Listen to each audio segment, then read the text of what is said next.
یہ پروگرام امین میڈیا کی طرف سے پیش خدمت ہے اور احمد آباد سے نشر کیا جا رہا ہے۔ آج منگل 24 مارچ 2026 ہے۔ السلام علیکم ورحمۃ اللہ۔ آج کی اس تجزیاتی پیشکش کا آغاز میں جگر مراد آبادی کے ایک نہایت اعلیٰ شعر سے کروں گا۔ جی ضرور سنائیں۔ یہ فریب رنگ و بو ہے یا میری نظر کا دھوکہ کہ جو سامنے ہے میرے وہی مجھ سے چھپ رہا ہے۔ واہ کیا بات ہے! اور اس پر مجھے اصغر گونڈوی کا وہ مصرع یاد آ رہا ہے کہ نظر کا فریب ہے یہ سارا تماشا، اصل حقیقت چھپی ہے جو نظر نہیں آتی۔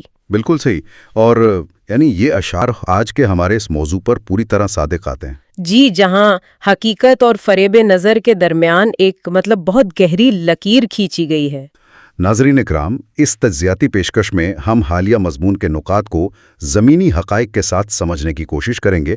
ہمارے سامنے ایڈوکیٹ شمشاد پٹھان کا حالیہ مضمون ہے UCC اور حلالہ پر سیاست، اور کچھ دیگر قانونی مسودے بھی موجود ہیں جن کا ہم آج جائزہ لیں گے۔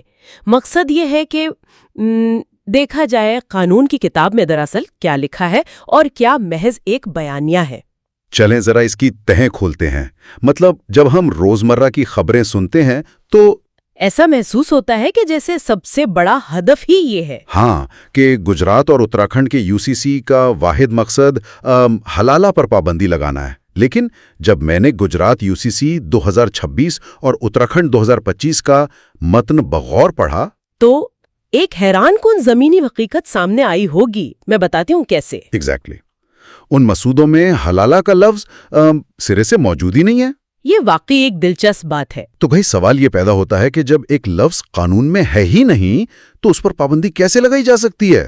یہ تو ہوا میں تیر چلانے والی بات ہو گئی۔ دیکھیں، یہی وہ نقطہ ہے جہاں سے قانونی حقیقت واضح ہوتی ہے۔ اگر ہم گجرات UCC کا سیکشن 4 دیکھیں جی تو وہ کسی مخصوص مذہبی عمل کا نام لے کر اس پر پابندی عائد نہیں کرتا، بلکہ وہ یکزوجیت یعنی ایک وقت میں صرف ایک شادی کے اصول کو قانونی شکل دیتا ہے۔ اچھا، یعنی یہ کسی پرانی چیز کو نام لے کر ختم نہیں کر رہا، بلکہ پورا خاندانی نظام ہی بدل رہا ہے۔ یہ تو بالکل ایسا ہے جیسے حکومت پرانی آڈیو کیسٹس پر پابندی لگانے کے بجائے صرف ڈیجیٹل سٹریمنگ کو قانونی معیار قرار دے۔ بالکل درست تشبیہ ہے۔ پرانی ٹیکنالوجی پر نام لے کر پابندی نہیں لگی، بس نیا نظام اس کی گنجائش ہی ختم کر دیتا ہے۔ صحیح۔ تو میکینکی طور پر دوسری شادی یا اس کے بعد کا جو بھی پرانا سلسلہ ہے وہ خود بخود ناممکن ہو جاتا ہے۔ جی، اسی لیے قانون سازوں کو وہ مخصوص لفظ استعمال کرنے کی ضرورت ہی نہیں پڑی۔ یہاں ایک اور حیران کن پہلو بھی ہے۔ مضمون کے مطابق لفظ حلالہ اس مروجہ شکل میں تو بنیادی مذہبی متن میں بھی نہیں ہے۔ آپ قرآن کی بات کر رہے ہیں؟ ہاں، سورہ البقرہ کی آیت 230 کا بنیادی مقصد تو طلاق کے عمل کو انتہائی سنجیدہ بنانا تھا۔ جی، تاکہ لوگ اس رشتے کو مذاق نہ سمجھیں۔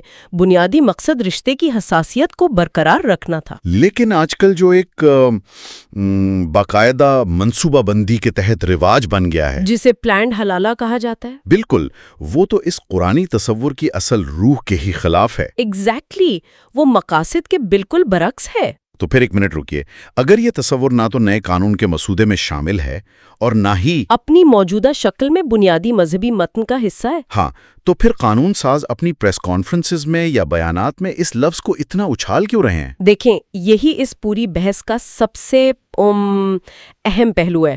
جب آپ کسی ایسے لفظ کو بار بار دہراتے ہیں جس کا قانونی متن میں وجود ہی نہ ہو تو اس کا کیا مقصد ہوتا ہے؟ یہ واضح طور پر عوامی جذبات کو ابھارنے اور ایک مخصوص بیانیہ بنانے کی کوشش ہوتی ہے۔ سیاست میں اسے ہم ایک جذباتی اشارہ کہہ سکتے ہیں۔ اچھا، جس کا مقصد صرف ایک خاص قسم کا تاثر پیدا کرنا ہے۔ تو اس سب کا آخر نتیجہ کیا نکلتا ہے؟ نتیجہ یہ نکلتا ہے کہ اگر سالہ میڈیا ایک ایسے لفظ پر بحث کر رہا ہے جو مسودے میں ہے ہی نہیں، تو ہم ان حقیقی قانونی تبدیلیوں کو مکمل طور پر نظر انداز کر رہے ہیں جو واقعی اس مسودے میں لکھی گئی ہیں۔ ہم شہریوں کے آئینی حقوق اور ذاتی رازداری پر پڑنے والے اثرات کو تو ڈسکس ہی نہیں کر رہے۔ بالکل، اس فریب نظر کا سب سے بڑا نقصان یہی ہے۔ جب بحث کو جذباتی نعروں تک محدود کر دیا جائے تو قانون کے سنجیدہ پہلوؤں پر پردہ پڑ جاتا ہے۔ نیا قانون وراثت، رجسٹریشن اور ذاتی آزادیوں پر کیا اثر ڈالے گا؟ یہ وہ حقیقی آئینی سوالات ہیں جن پر ایک سنجیدہ بحث ہونی چاہیے تھی۔ جی، جو اس شور و غل میں کہیں بہت پیچھے رہ گئی ہے۔ یہ واقعی ایک گہری سوچ میں مبتلا کر دینے والی بات ہے۔ ناظرین، اگر سیاسی بیانیے ایک ایسے لفظ کو بحث کا مرکز بنا سکتے ہیں جس کا قانون میں وجود ہی نہیں، تو ہم روزمرہ کی خبروں میں اور کتنی اہم حقیقتوں کو نظر انداز کر رہے ہیں۔ بالکل، اگلی بار جب کوئی قانونی بحث خبروں کی زینت بنے تو ہمیں یہ ضرور سوچنا چاہیے کہ ہم قانون کا متن پڑھ رہے ہیں یا محض وہ اسکرپٹ جو ہمیں سنایا جا رہا ہے۔ بہت اہم نکتہ ہے یہ۔ اللہ کی رحمت آپ کو اور آپ کے اہل خانہ کو لامحدود سکون میں گھیرے رکھے۔ خدا حافظ۔ خدا حافظ۔ ڈسکلیمر: یہ پروگرام امین میڈیا کی جانب سے ایک تجزیاتی پیشکش ہے جو احمد آباد سے شائع کی گئی ہے۔ اس کے مدیر عثمان قریشی ہیں۔ یہ اسکرپٹ خالصتاً تجزیاتی مقاصد کے لیے تحریر کی گئی ہے۔ اس کا کسی قسم کا کوئی سیاسی مقصد نہیں ہے اور نہ ہی اس کا ارادہ کسی فرد، گروہ یا ادارے کی توہین یا بدنامی کرنا ہے۔